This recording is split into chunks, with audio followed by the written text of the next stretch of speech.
Hey everyone, and welcome to module number 5. We are officially in the home stretch. This will be your last module. In module 2, we taught you the ROI math, the vectors of time, capacity, and quality. In last module, you built a prioritized backlog of high-value use cases using the scoring matrix. And by the end of the module, you drafted a business case that your CFO can actually respect. But a business case is just a piece of paper.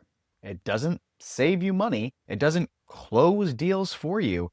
Only a live in production AI worker does that. So now it's time to shift the gears from planning to actual execution. This is your 30, 60, 90-day plan. And today we're going to be focusing on days 1 through 30. So your goal in this first 30-day sprint should be get out of the slideware and into the software. We need live data flowing through a system that you actually use in under 4 weeks. So to do that, we have to apply what we call the rule of 2. And no, for all you Star Wars fans out there, we're not talking about 2 Sith.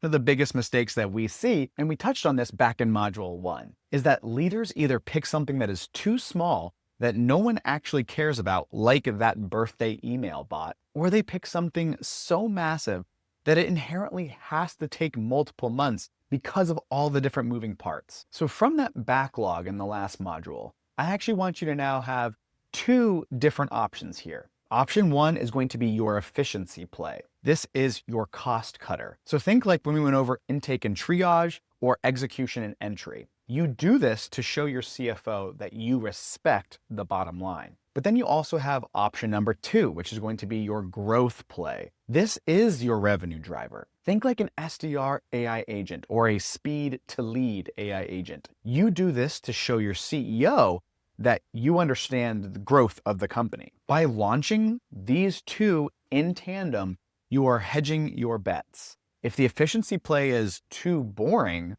but it works, hey, guess what? You saved money. If the growth play is messy and kind of unstructured, but it finds you leads, guess what? You just made money. You need both stories to survive the budget cycle. So once you have picked those 2 different options, you must baseline. So recall the ROI formula that we went over in module 2. We talked about time saved and capacity increased.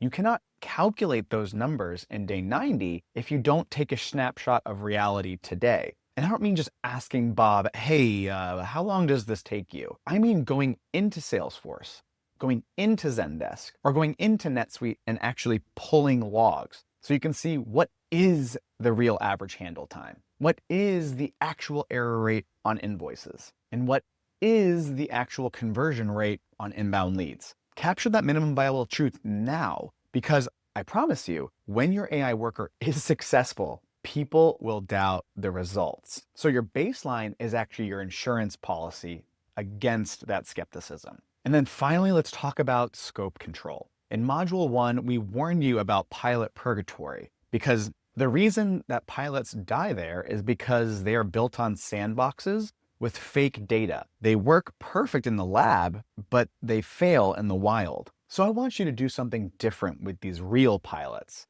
We call it pilot production. You're going to connect your AI worker to live systems that you actually use. The real Salesforce instance, the real inbox, but you are going to throttle down the volume at first. Maybe you only route one specific type of ticket to it. Maybe you only have it handle leads from one specific region. And then of course, referencing our governance module, you start with 100% human in the loop review. Every single action is going to be checked by you or one of your team members. This allows you to test with real, messy, unstructured data, but with zero risk of it blowing up a client relationship. That is how you survive the first 30 days. So as we round out this chapter, here's your assignment. Go back to the last module where you looked at your matrix and then circle your efficiency play and then circle your growth play and then pull the baseline data for both of those. And heck, you might even have an AI worker idea that could fit into both of these. Just break them up into 2 different options. And then in the next chapter, we're going to talk about what happens when you turn this thing on and it inevitably makes a mistake. Days 31 through 60 are all about the art of hardening.